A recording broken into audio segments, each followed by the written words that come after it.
मंदिर में अगर दिया लगाने जा रहे हो, बाती लगाई है आपने मंदिर के अंदर, तो कुछ देर बैठिए, कुछ देर स्मरण करिए। हमारे यहां तो यहां तक कहा गया है कि किसी मुर्दे को अगर जलाया भी जाता है तो कभी गोल बत्ती नहीं लगती। आप मटके के पास में, परिंदे के पास में, जल के पात्र के पास में कोई भी अगर दिया लगाएंगे तो वहां गोल बत्ती रखकर लगाएंगे तो घर में लक्ष्मी नहीं टिकेगी। कई लोग कहते हैं कि परिंदे के पास, मटके के पास में, पानी के स्रोत के पास में जहां जल भरते हैं, हंडा रखते हैं, टंकी रखते हैं, वहां पर मटके के पास बत्ती लगाओ, दिया लगाओ, पितर शांत रहेंगे। तो पितरों को शांत करो, मना नहीं है, पर दिया लगाने का नियम है कि पितरों को अगर आप दिया लगा रही हो मटके के पास, परिंदे के पास, या अमावस्या के दिन पितरों के लिए अगर दीप लगा रही हो तो गोल बत्ती अगर लगाओगी तो कार्य कभी सफल नहीं होगा। घर में लक्ष्मी नहीं टिकेगी, संपदा नहीं रहेगी, घर में कोई ना कोई बीमार पड़ा ही रहेगा, धन आएगा जाएगा, टिकेगा नहीं। इसलिए पितरों के लिए अगर दिया लगाना है, पूर्वजों के लिए दिया है, तो कपाल क्रिया तक रुकना पड़ता है कि थोड़ा रुकिए, कोई पीछे से आकर कुछ करना जाए। दीप जलाएं, थोड़ी देर रुकिए।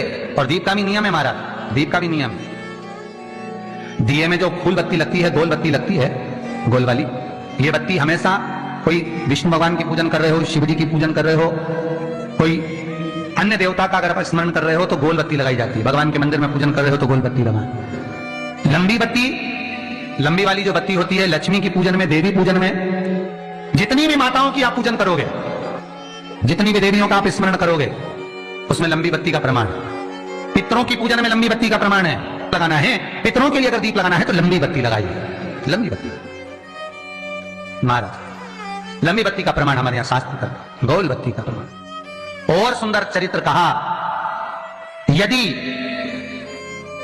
आपके जीवन में बहुत ज्यादा लक्ष्मी से तकलीफ है, कष्ट बहुत ज्यादा है, या संबंध खराब हो रहे हैं, बहू और बेटों के संबंध खराब हो रहे हैं, अदालत में बात चली गई कि लड़की और लड़के का तलाक होने वाला है, बहू अपने घर जाकर बैठ गई, आने को तैयार नहीं है, जमाई अपने घर रह गया, लड़की को लाने को तैयार नहीं है, सास बहू में आपस में तनमन चल रही है, प्रेम बिल्कुल नहीं है, या लक्ष्मी आती ही नहीं, बहुत कष्ट है, जमीन जायदाद पड़ी बिक नहीं रही, तो एक काम करना, इतना दुख अगर आपके जीवन में है तो कार्तिक के महीने तक रुको, और कार्तिक का महीना आए, त्रयोदशी तिथि आए, कोई सा भी हो, सोमवार, रविवार, मंगल, बुध, कोई सी भी त्रयोदशी, प्रदोष, कोई सी भी प्रदोष तिथि आए, उस दिन तुलसी की लकड़ी, पहले से तुलसी आपके घर में अगर सूखी हो, तुलसी सूख गई हो, तो उसकी जो लकड़ी होती है, उस लकड़ी का 7 लकड़ी का बंडल बनाकर दीप बना लो। लकड़ी का दीप मतलब लकड़ी, पतली पतली डालियों को लेकर कच्चे सूत से उसको बांधो, और बांधकर घी में डुबक दो।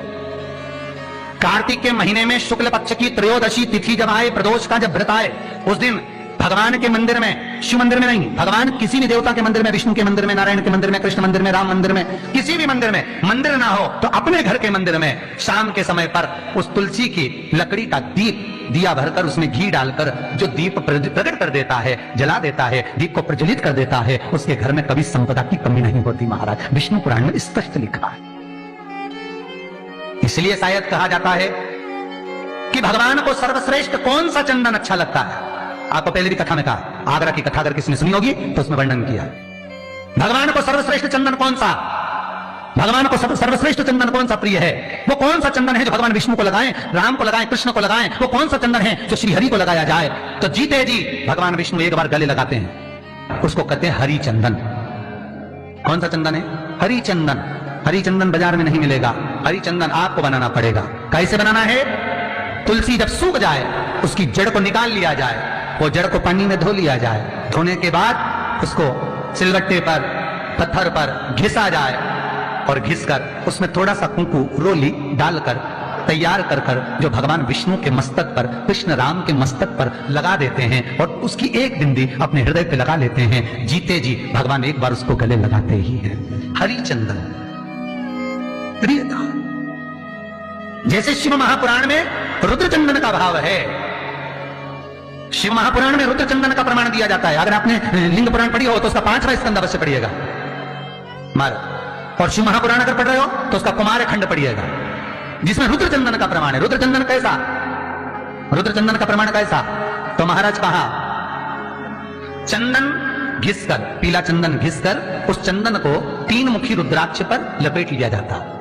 तीन मुखी रुद्राक्ष पर उस चंदन को लपेटा जाता है। लपेटोगे उसके बाद उसको ऐसा गोल करोगे तो एकदम चिकना हो जाएगा, एकदम चिकना।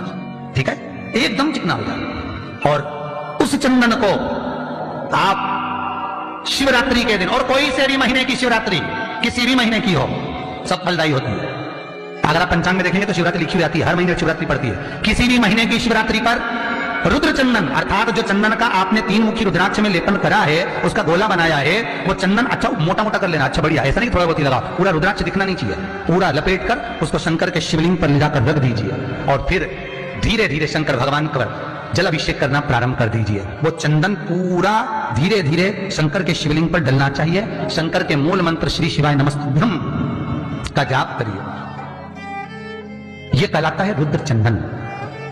इस चंदन के अभिषेक से महाराज जो काम नहीं होता आप कर कर उस कार्य को प्राप्त कर सकते हो, सिद्ध कर सकते हो। रुद्र चंदन, हरि चंदन, रुद्र चंदन, ये वो चंदन है जो जीवन का सुख प्रदान करने वाले हैं।